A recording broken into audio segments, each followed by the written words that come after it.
In our fourth example, we're going to factor 2f squared plus 3f minus 2. We quickly see that our a number is 2, our b number is 3, and our c number is negative 2.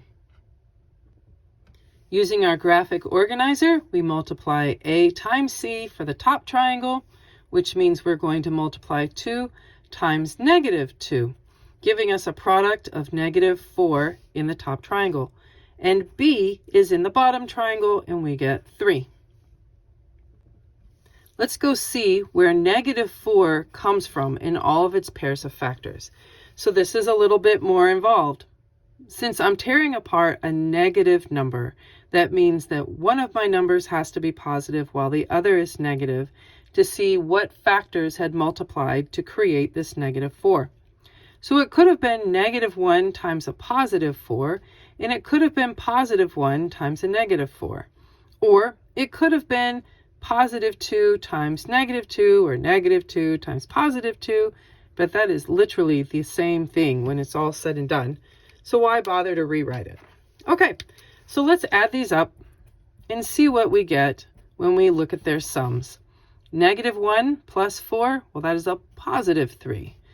Positive 1 plus negative 4, that's a negative 3. And positive 2 plus a negative 2, well, that's just 0.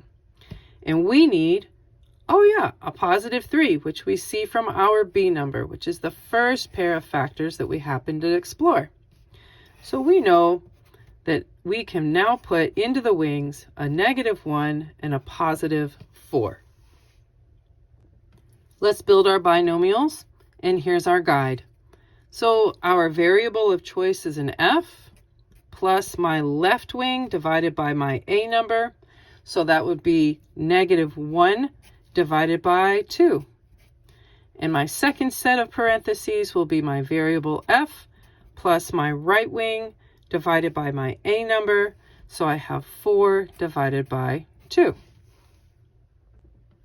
In reducing, I quickly see that the 4 and the 2 can reduce, but 1 and 2 cannot reduce. So let's clean this up the little bit that we can. We have f minus, because a positive and a negative side by side make a minus, 1/2. And we have f plus 2.